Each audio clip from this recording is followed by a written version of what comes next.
Okay, so let's take a look at some of the different kinds of equations that could involve having the exponent, or sorry, having the variable in the exponent, or having the variable in the log. And again, some of this might be familiar, so feel free to like scroll through the video just to the problem that you may have gotten stuck on. So a couple of examples try to get the bases the same. If the bases are the same, then the exponents have to equal each other. So I'm going to rewrite 16 as a power of 2. 2 to the x equals 2 to the 4th, but that's already raised to the x plus 2. I could multiply those as one of our properties. So now I have 2 to the x is equal to 2 to the 4x plus 8. And the thing is that when you have the same base, like when they're both base 2, that means the exponents have to equal each other. So you're not really dividing by 2, you're not necessarily needing to introduce a log here, just set the exponents equal to each other. Set x equal to 4x plus 8 and solve. So we get negative 3x is equal to 8, or x is equal to negative 8/3. Okay, that looks better. The next example, I'm noticing I could write things as powers of 3. 1/9 is like the reciprocal of 9 squared, and that reciprocal is a negative exponent. So I could definitely think of this as 3 to the negative 2. 27 is 3 cubed, but that's already raised to the negative x plus 4 power. And again, as soon as you have the same base, 3, that means the exponents must equal each other. And that's where I can derive an equation. So negative 2 is equal to, if I distribute, I hope I did this carefully, negative 3x plus 12. So I subtract, so I get negative 14 equals negative 3x, or x is equal to 14/3. Okay. And on the number 3, don't be intimidated that there's an e. That's the base, and it's already e and e. So I can just set the exponents equal to each other. X squared plus 8x must equal, if I distribute that, 6x. And so then I can subtract x squared plus 2x is equal to 0. Yeah, don't divide by x because you would lose a solution. We can factor.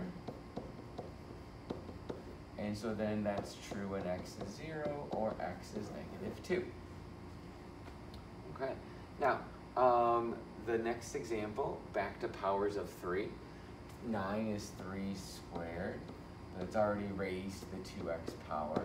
27 is 3 cubed, it's already raised to the x squared power, and then 3 is already to the negative 1.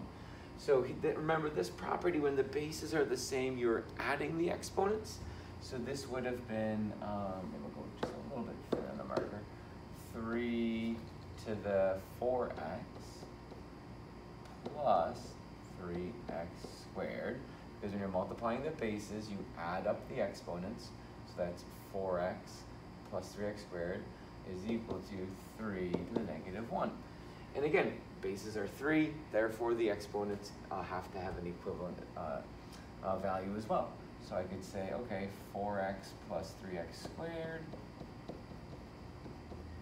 is equal to negative 1, or 3x squared plus 4x plus 1 is equal to 0. If I factor that, hopefully it factors. Otherwise, we know completing the square. So 3x and x, it looks like if I would do a plus 1, that's going to give me the solution of 4 in the middle.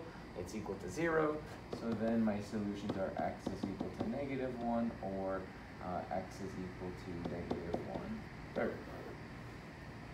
Okay, now number 5 isn't really, it's not necessarily necessary, that's kind of redundant, to actually log things. You can also just manipulate. Like here's your given statement, 4 to the x equals 6. If I can somehow manipulate this side to be 2 to the negative x, and keep track of all my operations on the right as well, as I'm doing them on the left, then I will be able to transform this into a 2 to the negative x, and therefore that would transform 6 into the desired outcome. So the first thing I might recognize is 4 is 2 squared, so that's 2 to the 2x. So I really haven't done anything.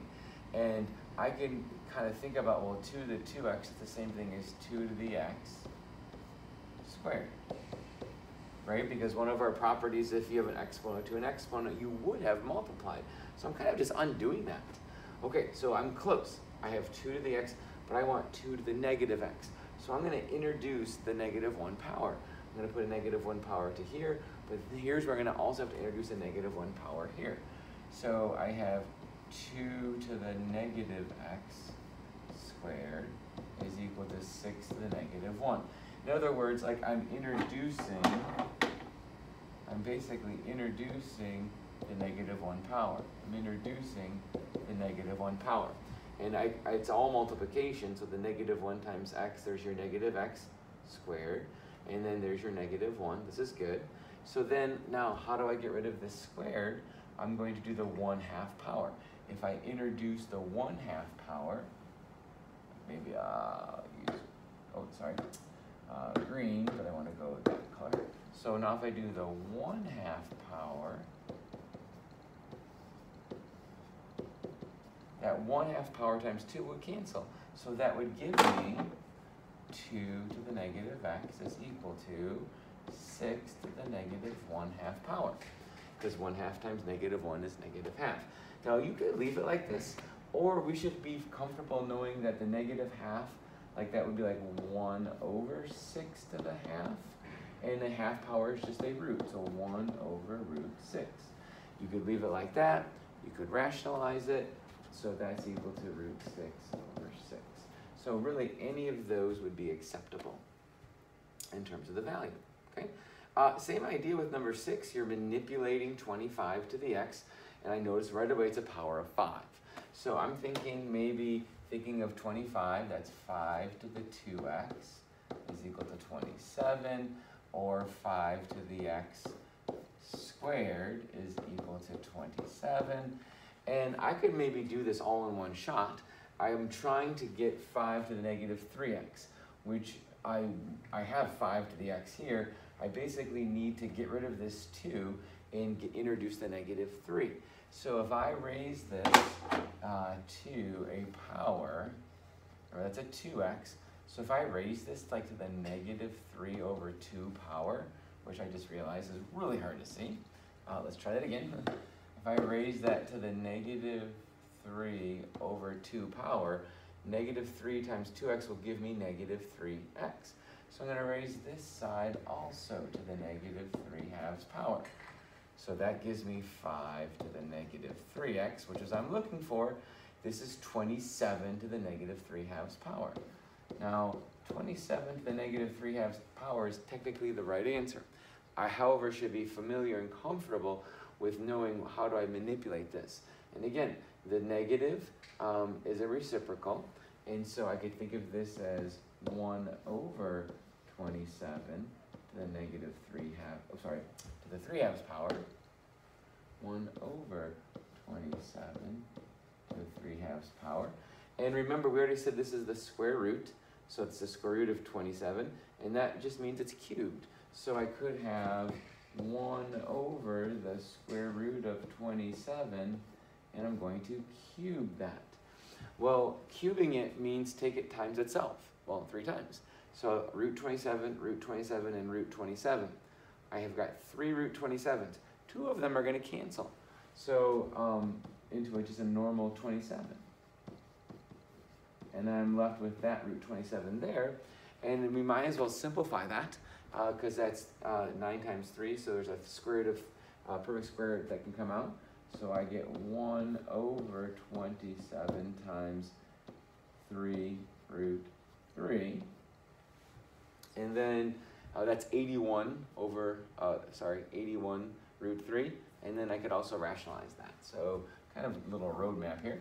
1 over 81 root 3 times root 3 over root 3.